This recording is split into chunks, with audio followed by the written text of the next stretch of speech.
For a long time in my life, I felt like I've been living two different lives. There's the life that everyone sees, and then there's the life that only I see. And in the life that everyone sees, who I am is a friend, a son, a brother, a stand-up comedian, and a teenager. That's the life everyone sees. If you were asked my friends and family to describe me, that's what they would tell you. And that's a huge part of me. That is who I am. And if you're asked me to describe myself, I'd probably say some of those same things. And I wouldn't be lying, but I wouldn't totally be telling you the truth either. Because the truth is, that's just the life everyone else sees.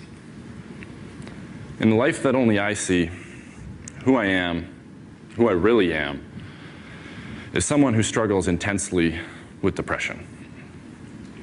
I have for the last 6 years of my life, and I continue to every day.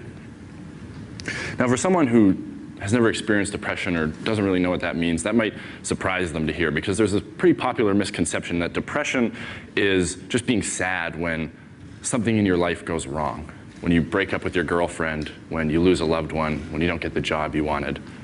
But that's sadness. That's a natural thing. That's a natural human emotion. Real depression isn't being sad when something in your life goes wrong. Real depression is being sad when everything in your life is going right. That's real depression, and that's what I suffer from. And to be totally honest, that's hard for me to stand up here and say. It's hard for me to talk about. And it seems to be hard for everyone to talk about it, so much so that no one's talking about it. And no one's talking about depression, but we need to be, because right now it's a massive problem. It's a massive problem.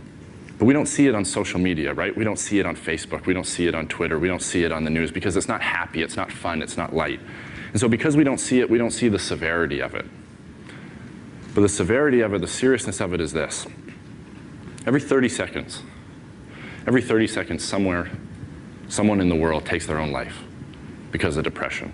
And it might be 2 blocks away, it might be 2 countries away, it might be 2 continents away, but it's happening, and it's happening every single day. And we have a tendency as a society to look at that and go, so what? So what? We look at that and we go, that's your problem, that's their problem. We say we're sad and we say we're sorry, but we also say, so what? Well, 2 years ago was my problem. Because I sat on the edge of my bed, where I'd sat a million times before, and I was suicidal. I was suicidal. And if you were to look at my life on the surface, you wouldn't see a kid who was suicidal. You'd see a kid who was the captain of his basketball team, the drama and theater student of the year, the English student of the year, someone who was consistently on the honor roll and consistently at every party. So you would say I wasn't depressed, you would say I wasn't suicidal, but you'd be wrong. You'd be wrong. So I sat there that night beside a bottle of pills with a pen and paper in my hand, and I thought about taking my own life, and I came this close to doing it. I came this close to doing it. And I didn't. So that makes me one of the lucky ones, one of the people who gets to step out on the ledge and look down but not jump. One of the lucky ones who survives. Well, I survived, and that just leaves me with my story, and my story is this. In 4 simple words, I suffer from depression. I suffer from depression. And for a long time, I think I was living 2 totally different lives, where one person was always afraid of the other. I was afraid that people would see me for who I really was, that I wasn't the perfect popular kid in high school everyone thought I was, that beneath my smile there was struggle, and beneath my light there was dark, and beneath my big personality just hid even bigger pain. See, some people might fear girls not liking them back, some people might fear sharks, some people might fear death, but for me, for a large part of my life, I feared myself. I feared my truth, I feared my honesty, I feared my vulnerability, and that fear made me feel like I was forced into a corner. Where I was forced into a corner and there was only one way out. And so I thought about that way every single day. I thought about it every single day, and if I'm being totally honest standing here, I've thought about it again since, because that's the sickness.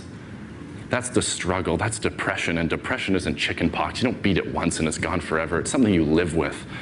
It's something you live in. It's the roommate you can't kick out. It's the voice you can't ignore. It's the feelings you can't seem to escape. And the scariest part is that after a while, you become numb to it. It becomes normal for you. And what you really fear the most isn't the suffering inside of you. It's the stigma inside of others. It's the shame. It's the embarrassment. It's the disapproving look on a friend's face. It's the whispers in the hallway that you're weak. It's the comments that you're crazy. That's what keeps you from getting help. That's what makes you hold it in and hide it. It's the stigma. So you hold it in and you hide it, and you hold it in and you hide it. And even though it's keeping you in bed every day and it's making your life feel empty no matter how much you try and fill it, you hide it because the stigma in our society around depression is very real. It's very real. And if you think that it isn't, ask yourself this. Would you rather make your next Facebook status say you're having a tough time getting out of bed because you hurt your back? Or you're having a tough time getting out of bed every morning because you're depressed? That's the stigma. Because unfortunately, we live in a world where if you break your arm, everyone runs over to sign your cast. But if you tell people you're depressed, everyone runs the other way. That's the stigma. We are so accepting of any body part breaking down other than our brains. And that's ignorance. That's pure ignorance. And that ignorance has created a world that doesn't understand depression, that doesn't understand mental health. And that's ironic to me because depression is one of the best documented problems we have in the world, yet it's one of the least discussed. We just push it aside and put it in a corner and pretend it's not there and hope it'll fix itself. Well, it won't. It hasn't, and it's not going to, because that's wishful thinking. And wishful thinking isn't a game plan, it's procrastination, and we can't procrastinate on something this important. The first step in solving any problem is recognizing there is one. Well, we haven't done that. So we can't really expect to find an answer when we're still afraid of the question. And I don't know what the solution is. I wish I did, but I don't. But I think it has to start here. It has to start with me. It has to start with you. It has to start with the people who are suffering, the ones who are hidden in the shadows. We need to speak up and shatter the silence. We need to be the ones who are brave for what we believe in, because if there's one thing that I've come to realize, if there's one thing that I see as the biggest problem, it's not in building a world where we eliminate the ignorance of others. It's in building a world where we teach the acceptance of ourselves. We're okay with who we are, because when we get honest, we see that we all struggle and we all suffer, whether it's with this, whether it's with something else. We all know what it is to hurt. We all know what it is to have pain in our heart, and we all know how important it is to heal. But right now, depression is society's deep cut that we're content to put a Band-Aid over and pretend it's not there. Well, it is there. It is there, and you know what? It's okay. Depression is okay. If you're going through it, know that you're okay, and know that you're sick. You're not weak, and it's an issue, not an identity, because when you get past the fear and the ridicule and the judgment and the stigma of others, you can see depression for what it really is. And that's just a part of life. Just a part of life. And as much as I hate some of the places, some of the parts of my life depression has dragged me down to, in a lot of ways I'm grateful for it. Because yeah, it's put me in the valleys, but only to show me there's peaks. And yeah, it's dragged me through the dark, but only to remind me there is light.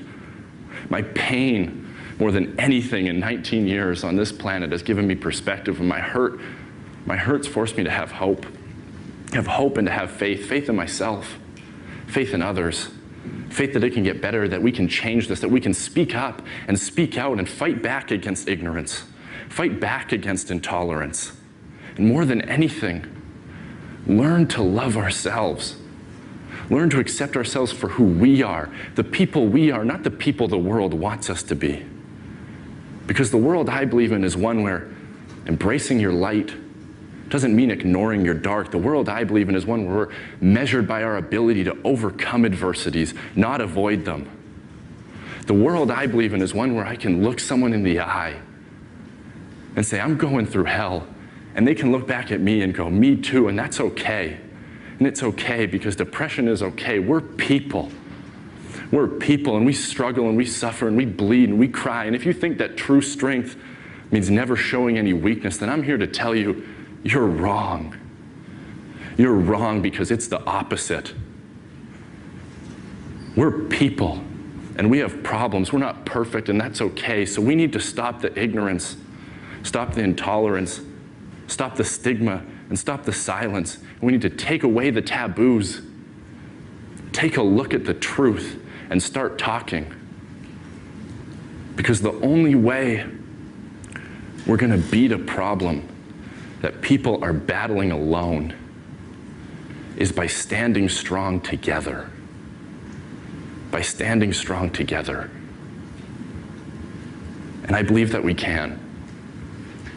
I believe that we can. Thank you guys so much. This is a dream come true. Thank you. Thank you.